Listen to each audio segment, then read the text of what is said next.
The Jagdpanzer E100, a Tier 10 German tech tree super heavy tank destroyer. On paper, this vehicle looks really fun. It's got 800 damage per shot. It has tungsten, which can deal over 900. It's got a lot of hit points for a tank destroyer. It's got a decent amount of maneuverability in the super heavies category.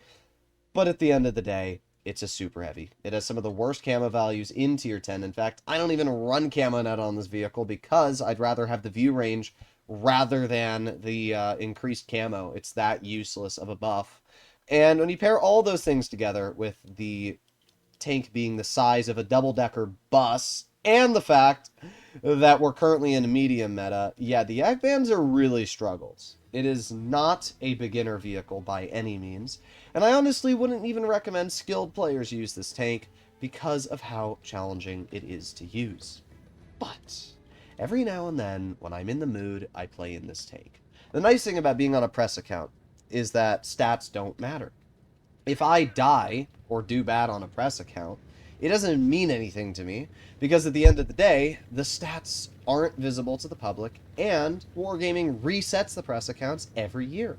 So it doesn't matter what I do on this account because at the end of the day, you know, in a year or whenever Wargaming decides to refresh these accounts, I'm not going to be able to keep any of the stats I earned. That actually really disappointed me on my first press account stats because I had like 6,000 games on the press account, 3,900 average damage on all my tier 10s, and then Wargaming reset it and I was like, oh, but oh well. It's not too big of a deal. All I need to know is that stats don't matter too much, which means I can have a little bit more fun.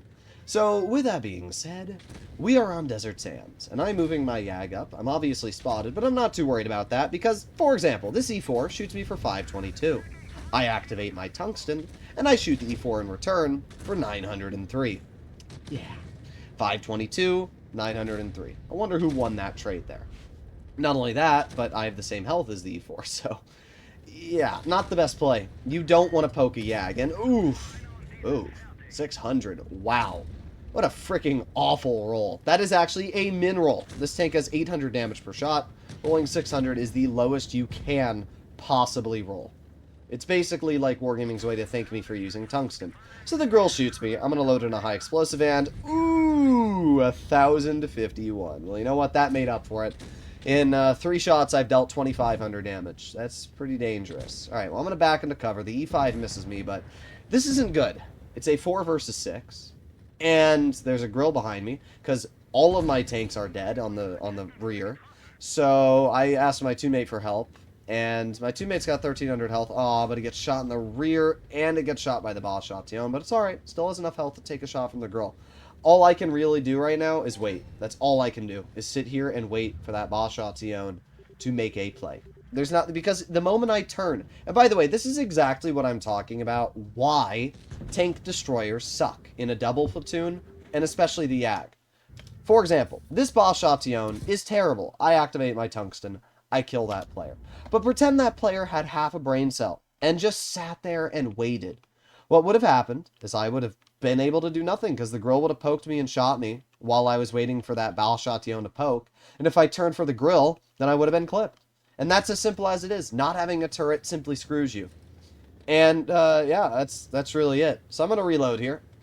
We have 5 seconds left on my reload. 4, 3, 2, 1. The girl shoots me. I wouldn't be able to hit the girl anyway.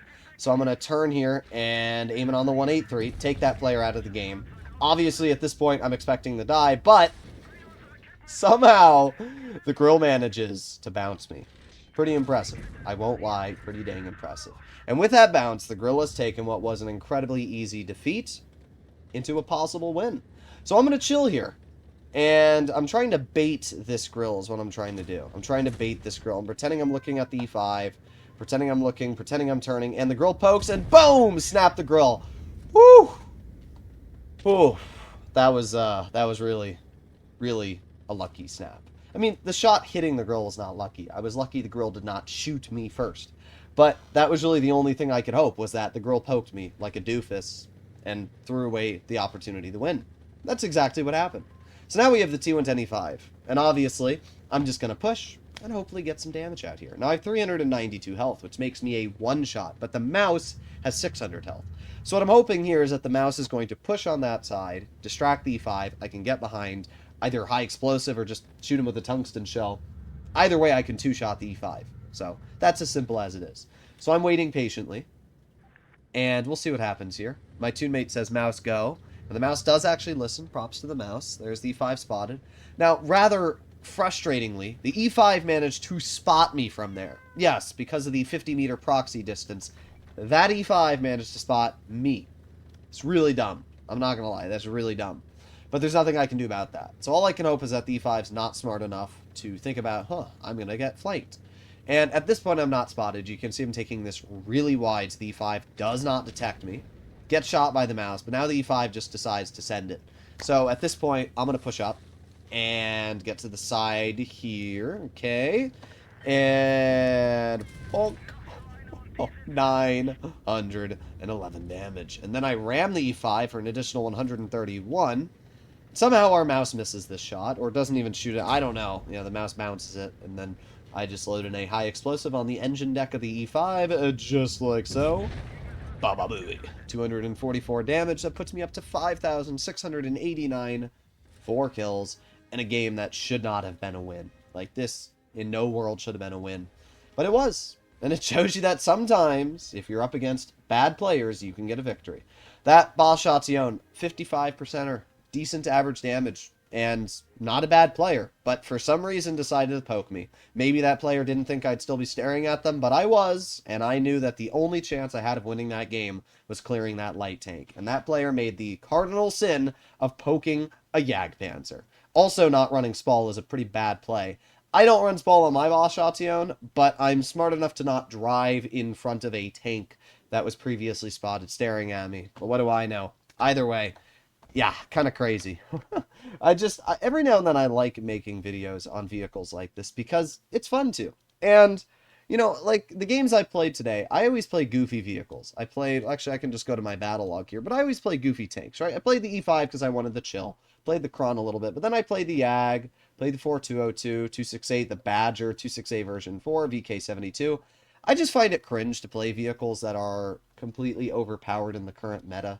I don't find it fun. Like, I know there's a lot of people out there that love the E50M right now, that love the Leopard, that love these downright overpowered tanks, but I don't know, I just find it so cringe to play the same overpowered vehicle over and over and over. My E50 has a whopping 8 games in it. That's it. 8 battles. The Leopard 1, another vehicle which I consider kind of overpowered, 8 games. Like, I do not play battles in these overpowered tanks. T22 medium, I've played a whopping 5 games in. Like, I just don't play these games, these tanks, because I don't find them fun. I don't find playing vehicles which are overpowered and giving you a greater advantage over the enemy fun. I find it skillless.